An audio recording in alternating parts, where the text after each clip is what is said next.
Okay, picture this. Imagine the ground literally shaking beneath your feet. You're an infantry soldier holding the line, and cresting the horizon is a massive column of heavily armored enemy tanks.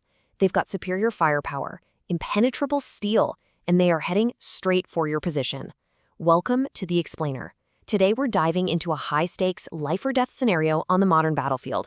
When a massive armored column attacks, what actually stands between the infantry and total destruction? It's a terrifying question, right? How does a single soldier on the ground survive a mechanized beast that weighs 50 tons and shoots explosive shells? Well, the answer lies in asymmetric warfare. Today, we're looking at India's ultimate asymmetric weapons, designed specifically to level this playing field. The Nag Helina anti-tank guided missiles, or ATGMs. These aren't just your run-of-the-mill weapons. They are absolute technological marvels that have completely shifted the balance of power on the battlefield. Okay, let's dive into this. We're going to keep it structured so you lock in all the essential high-retention details. First, we'll meet the tank killers themselves. Then we'll walk through their developmental timeline, unpack their strategic impact and exam focus, look at the global context and challenges, and finally, wrap things up with a future outlook and summary. Let's get to it. Section 1. Meet the tank killers. The technological leaps the DRDO has made here are just absolutely phenomenal.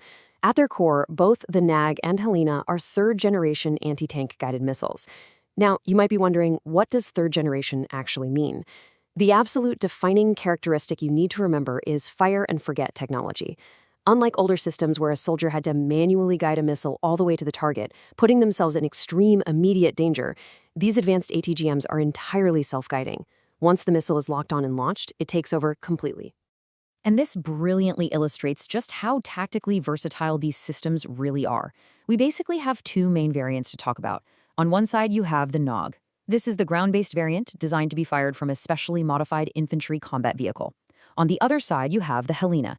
Helina actually stands for helicopter-launched Nag. It's designed to be fired from the sky by advanced choppers like the ALH Dhruv and the LCH Prachand. Actually, scratch that. A quick pro tip for your flashcards. The Helina variant has recently been renamed to Dhruvastra.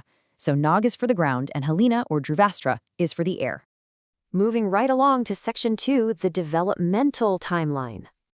Now, this kind of success definitely didn't happen overnight.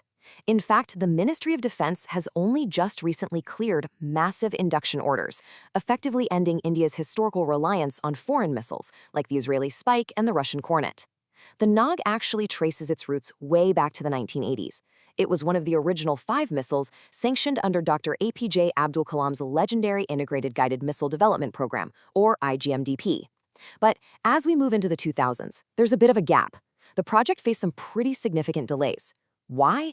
Because mastering the complex seeker technology required for a modern ATGM is just incredibly difficult. But, they persevered. By 2021, the final Helina tests were a resounding success, completely paving the way for the 2024 mass induction clearance.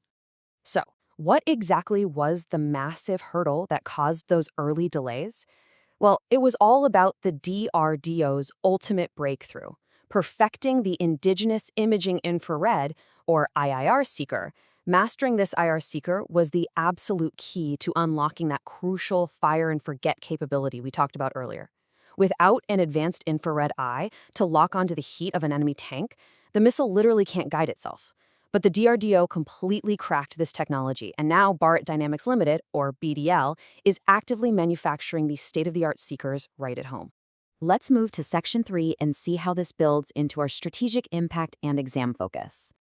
So, what's the big picture here? Well, the strategic significance really boils down to 3 primary pillars.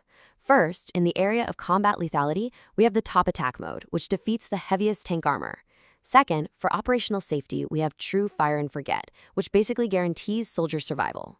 And third, looking at the macroeconomic scale, we have import substitution, which retains massive amounts of defense capital.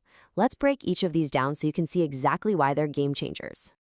Now, what's really interesting here is how tanks are actually engineered.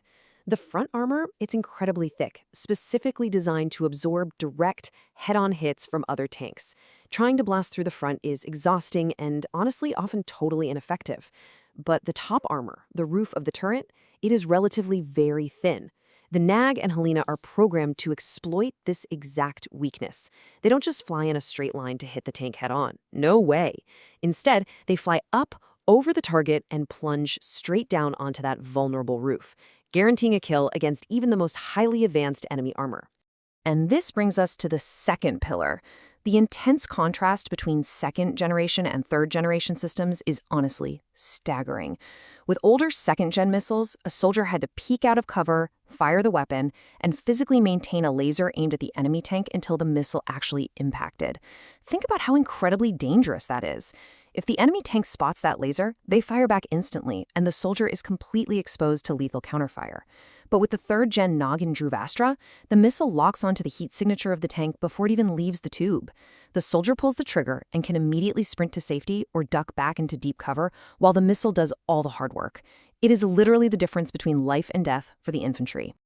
And then there's the economic side, represented perfectly by one massive number: billions. When you're arming an entire massive military force with thousands of anti-tank guided missiles, the cost easily runs into the billions of dollars. Historically, sending those billions to foreign countries for Russian or Israeli weapons really drained defense budgets. But by achieving import substitution, meaning producing the Nag and Astra locally via BDL, India keeps those billions of dollars inside its own economy, completely strengthening its own industrial base. Which brings us to Section 4, Global Context and Challenges. You've probably heard a quote like this before: ATGMs are the ultimate asymmetric weapon for the infantry. And wow, we've seen a brutal demonstration of this recently during the war in Ukraine, haven't we? In the early days of that conflict, the whole world watched as incredibly cheap, portable ATGMs, like the American Javelin, completely devastated massive, multi-million-dollar Russian tank columns. A single soldier just hiding in the brush with a smart missile can halt an entire armored advance. That is exactly the kind of asymmetric power India is harnessing with the Nag family. But here's the thing. Building a smart missile in India comes with its own unique, extreme geographic challenges, specifically dealing with 50 degrees Celsius. This number represents the absolute scorching, blinding heat of the Thar Desert in Rajasthan, which is a critical frontier where these weapons would naturally be deployed. And that intense heat? It creates an absolute nightmare of an algorithmic challenge for the missile's brain. Remember that imaging infrared seeker we talked about? It hunts for heat. Well, when the desert sand bakes in the sun and reaches 50 degrees Celsius, the whole environment just glows with heat. It's like finding a specific glowing needle in a giant glowing haystack. The challenge for the DRDO was writing an algorithm smart enough and building a sensor sensitive enough to distinguish between the scorching hot desert sand and the slightly hotter engine block of an enemy tank. Perfecting that distinction so the missile doesn't just confidently crash into a hot sand dune took years of serious technical perseverance. Let's wrap things up with Section 5, Future Outlook and Summary. So what's next? Well, the future is actually getting smaller. The DRDO is currently taking all the proven technology of the Nag program and shrinking it down into the MPATGM. That stands for Man-Portable Anti-Tank Guided Missile. Imagine taking all that top attack, fire and forget, imaging infrared brilliance, and packing it into a lightweight tube that a single infantry soldier can just carry on their shoulder and fire on the run. That is the next major evolution for the infantry. But no matter if it's fired from a vehicle, a helicopter, or a soldier's shoulder, these missiles will all utilize the system's massive final advantage, the Tandem Warhead. You see, modern tanks wrap themselves in explosive reactive armor, or ERA, which actually detonates outward to stop incoming rockets.